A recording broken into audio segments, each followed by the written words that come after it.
आज की कहानी है बच्चे ने दी माँ बाप को सीख। तो चलिए स्टार्ट करते हैं। किसी गांव में एक बूढ़ा व्यक्ति अपने बेटे और बहू के साथ रहता था। परिवार सुखी संपन्न था, किसी तरह की कोई परेशानी नहीं थी। बूढ़ा बाप जो किसी समय अच्छा खासा नौजवान था, आज बुढ़ापे से हार गया था।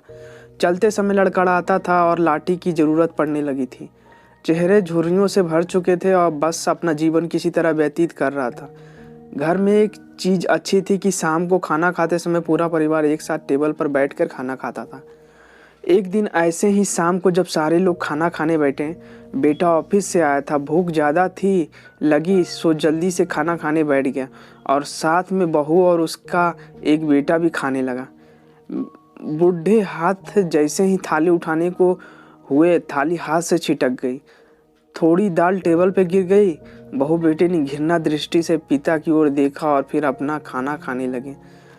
बूढ़े पिता ने जैसे ही अपने हिलते हाथों से खाना खाना शुरू किया तो खाना कभी कपड़ों पे गिरता, कभी जमीन पर। बहू चिढ़ते हुए कहा, हे राम, कितनी गंदी तरह से खाते हैं, मन तो करता है इनकी थाली किसी अलग कोने में लगवा दें। बेटे ने भी ऐसे ही हाँ में सर हिलाया, जैसे पत्नी की बात से सहमत हो। उनका बेटा यह सब मासूमियत से देख रहा था। अगले दिन पिता की थाली उस टेबल से हटाकर एक कोने में लगवा दी गई। पिता की डटवाती आंखें सब कुछ देखते हुए भी कुछ बोल नहीं पा रही थी। बुढ़ा पिता रोज की तरह खाना खाने लगा। खाना कभी इधर कभी उधर गिरता। छोटा बच्चा अपना खाना छोड़कर लगातार अपने दादा की तरफ देख रहा था। माँ ने पूछा, क्या हुआ बेटे, तुम दादाजी की तरफ क्यों देख रहे हो और खाना क्यों नहीं खा रहे हो? बच्चा बड़ी मासूमियत से बोला, माँ मैं सीख रहा हूँ कि वृद्धों के साथ कैसा व्यवहार करना चाहिए।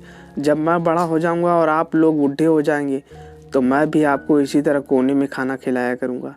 बच्चे के मुंह से ऐसा सुनते ही बेटे और बहू दोनों कांप उठे। शायद बच्चे की बात उनके मन में बैठ गई थी, क्योंकि बच्चे ने मासूमियत के साथ एक बहुत बड़ा सबक दोनों लोगों को दिया था। बेटे ने जल्दी से आगे बढ़कर पिता को उठाया और वापस टेबल पर खाना खाने के लिए बिठाया, और बहू भी भागकर पानी का गिलास लेकर आई कि पिताजी को कोई तकलीफ ना हो। तो इस कहानी से हमें शिक्षा मिलती है कि माँ बाप इस दुनिया की सबसे बड़ी पूंजी है।